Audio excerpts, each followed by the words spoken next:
Olá, Roberta Mustaki, para mais um post do canal T21.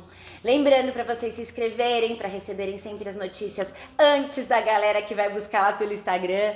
Comentem, façam suas perguntas, que a gente sempre pergunta para o entrevistado as respostas e coloca aí no canal para vocês. Hoje a gente vai conversar com Rafael Soares Anselmo, tá certo, né? Eu sempre erro o nome, que vocês sabem. Graduado em Mecatrônica pela FMU e pós-graduado em Administração pela PUC. É pai do Bernardo, uma criança com T21, com a trissomia do 21, de 4 anos. Rafael, obrigada por aceitar nosso convite.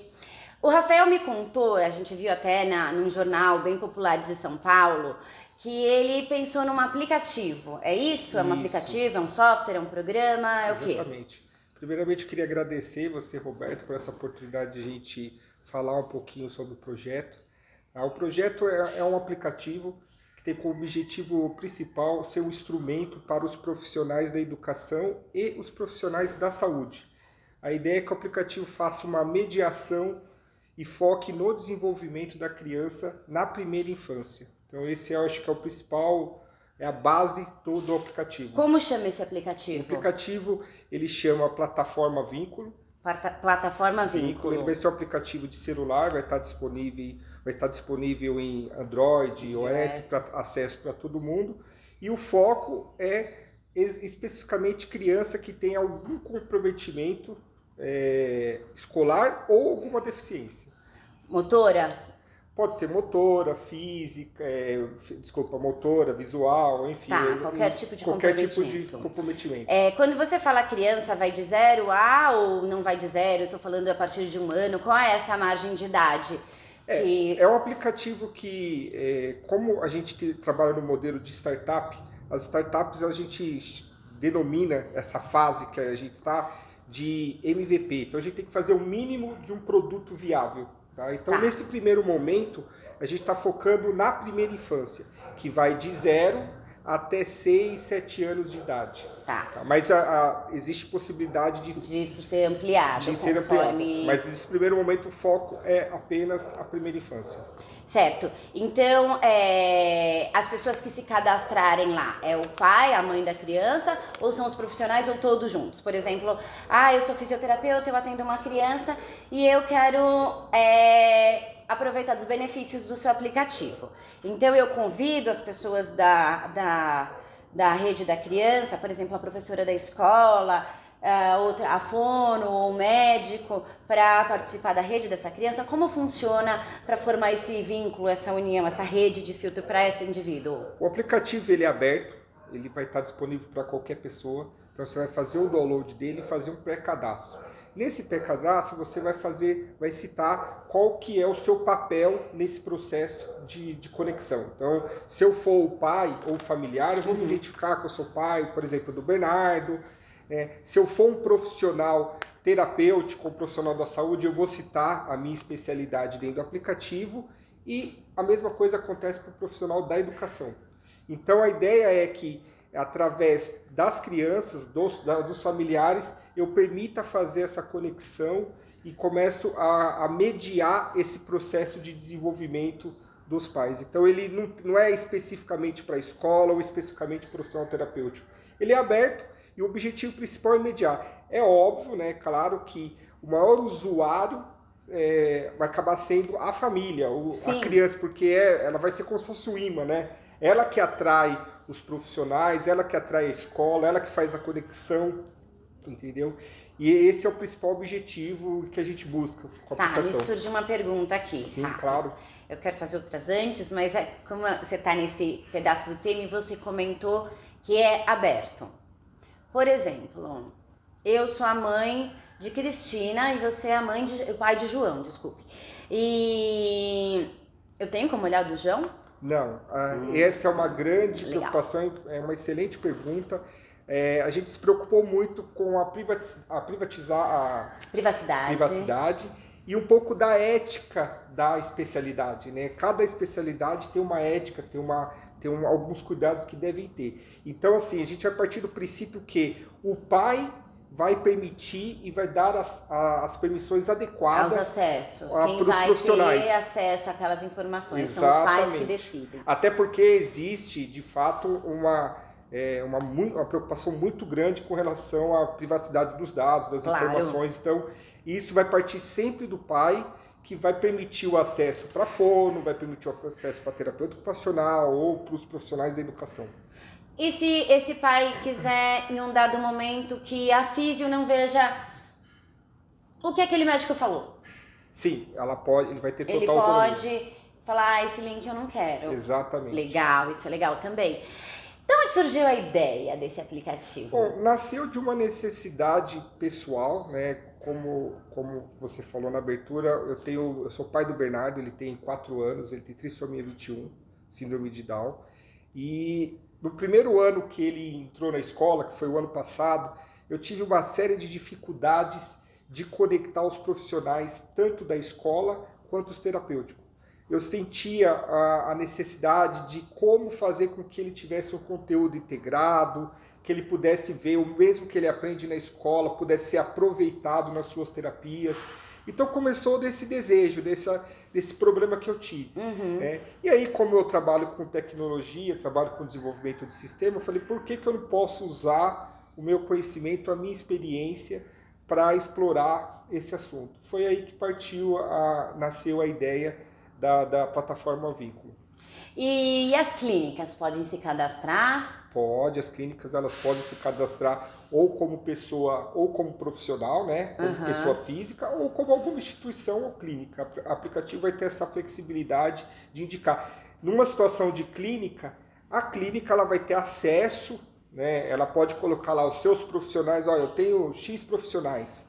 E aí ela vai fazendo as relações, ou o próprio pai vai indicando, quem trata o meu filho é a profissional tal. Claro. Eu tô aqui com uma rede dos meus filhos, tal, a fono dele, a físio dele, o médico dele, a professora, tudo certo. E aí eu conversei com uma outra, eu sempre falo físio, que é a minha profissão de partida, então eu fico questionando mais o que a minha experiência me dá a oportunidade de questionar. E aí eu conversei com outra físio, a sua mãe no caso, e ela falou, eu queria sua opinião em relação àquilo. Eu tenho uma pasta num aplicativo que tem todos os dados da criança. Você não gostaria de dar uma olhada para ver o que você acha da opinião da minha fisioterapeuta? Sim.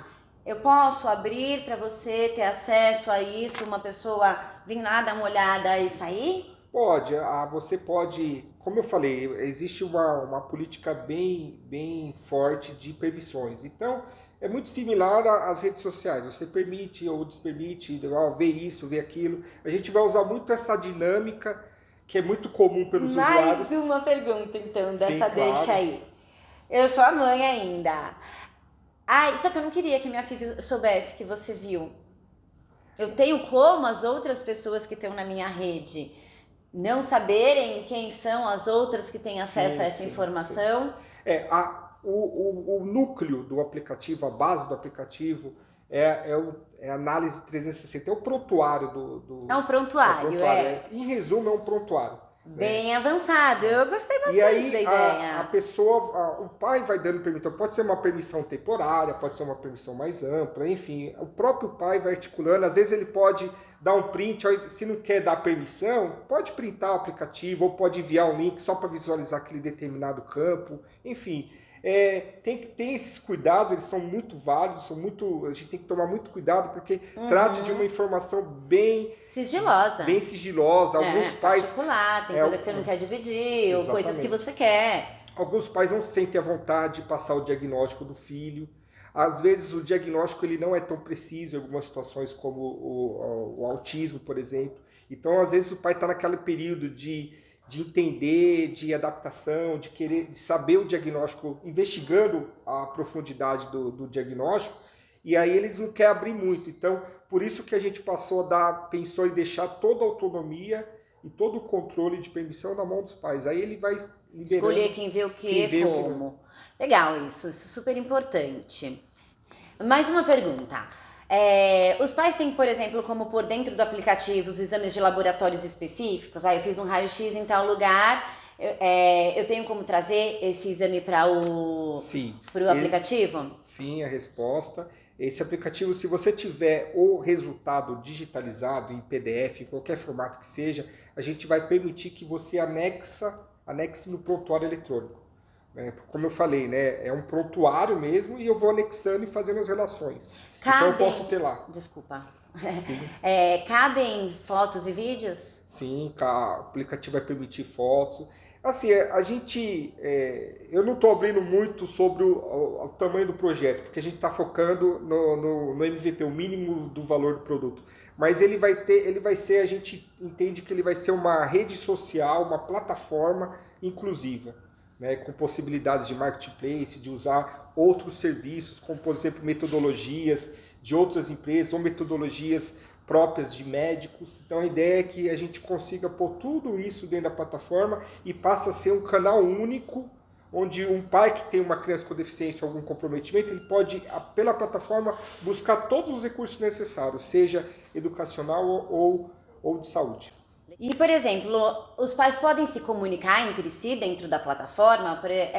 A fulana é minha amiga, ela falou para eu dar uma olhadinha ali no negócio da filha dela, ou eu posso falar um oi? Existe essa comunicação entre os pais dentro da plataforma? É possível? Neste momento, não. A gente não vai permitir porque, como o foco ainda é no indivíduo e nas suas relações, Legal. A gente não vai abrir o leque ainda para interações entre famílias. Mas isso não significa que não vai ter. Existe sim a possibilidade, a gente já pensou nessa possibilidade, mas ainda não, a gente entende que não é o momento. O objetivo principal é o foco no desenvolvimento dele. Legal. E essa plataforma já está em teste, já está em uso? Em que estágio estamos? Ó, esse produto, a gente validou ele no evento, né? Como eu citei no início, é um produto é uma startup, né? A gente começou no modelo de startup, e startup ela tem uma característica que você precisa validar o produto. Uma das coisas, antes de eu colocar o produto para uso, a gente procura validar com grupos menores.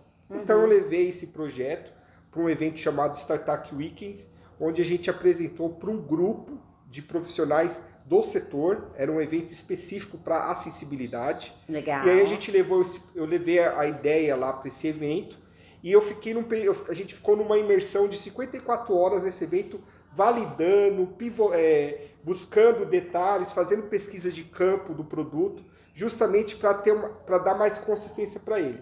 Mais uma pergunta. Ultimamente está vindo bastante coisa em relação à escola, as mães ficam chateadas, que acham que os filhos são às vezes tratados como um café com leite, ou às vezes até a escola tem a intenção de, mas não sabe como fazer. A escola pode também se cadastrar nesse programa? Como funciona? Sim, a escola é o principal ponto do aplicativo, né? Ah, é? Exatamente, porque em média uma criança ela fica 25 horas dentro de uma sala de aula por semana. E a terapia é de 2 a 3 horas por semana. Ou seja, ele tem mais chance de ter um desenvolvimento dentro da escola, um desenvolvimento integrado, do que propriamente na terapia. Então, assim, fazer essa conexão, fazer a extensão, fazer com que a escola aproveite muito bem esse tempo dele, junto com a sinergia dos profissionais terapêuticos. Então, a escola tem um papel fundamental. A ideia do aplicativo é que as escolas que utilizarem o software, o aplicativo, elas passam a ter um reconhecimento como uma escola que é inclusiva, como uma escola que tem diversidade, né? Então a gente busca por escolas elas vão ser uma espécie de selo, né? Garantindo Legal. que a escola ela tem um mecanismo para fazer esse controle, um mecanismo para se preocupar com esse tema e conectar com com as pessoas que estão diretamente junto com a criança. Muito legal isso. A gente, como terapeuta, às vezes o pai tem que ir pedir relatório, levar, trazer. E até a gente estava conversando lá atrás antes, você me falou, por exemplo, estava trabalhando em folclore na escola. Exatamente. Então na fono pode trazer elementos do folclore e essa repetição melhora o aprendizado. Exatamente. Muito legal esse link, de verdade. E esse é o foco principal, é fazer com que a criança tenha um conteúdo integrado, que ela veja o mesmo conteúdo na escola, dentro de uma clínica, dentro de um consultório. Então ele passa a ter. E acho que um outro ponto importante que eu acho que vale a pena a gente destacar, a gente tem a LBI, a Lei Brasileira da Inclusão, que é uma lei super nova de 2015, E um dos itens da lei é sobre o PDI, que é o Plano de Desenvolvimento Individualizado. A plataforma ela vai ter esse PDI pronto, né? E isso vai facilitar demais hoje a leitura do professor. O professor está dentro da sala de aula, geralmente ele tem de 15 a 30 alunos, dependendo se é uma privada ou pública, ele tem que ficar lidando com todas essas diversidades. Então a ideia é ser esse instrumento via PDI, via outros mecanismos, e ele possa construir o plano de desenvolvimento individualizado do aluno e dispor esse plano junto com os profissionais. Então é esse que é o principal objetivo, é tentar aproveitar essa possibilidade que a lei nos deu e tornar isso eletrônico, porque até onde a gente vem pesquisando, tudo isso é feito via prontuário, papel, então a ideia é digitalizar todo esse processo e tornar a vida mais fácil do terapeuta, do profissional da educação e principalmente dos pais que ficam com aquela ansiedade de querer saber todas essas informações. Legal, e assim tornar a vida do indivíduo com T21 melhor. Sim. Correndo atrás dessa autonomia, de uma melhor qualidade de ensino e produção, né? Em relação até às outras terapeutas. Rafael, super obrigada por participar. A gente ficou super animado aí com as questões, esperando ansiosa aqui para esse aplicativo tá funcionando para a galera. Vou me inscrever, que eu quero conhecer de perto, porque eu achei muito legal a ideia e o produto. E obrigada. Eu que agradeço. Muito obrigado pela oportunidade novamente e estamos à disposição aí em poder ajudar se for necessário.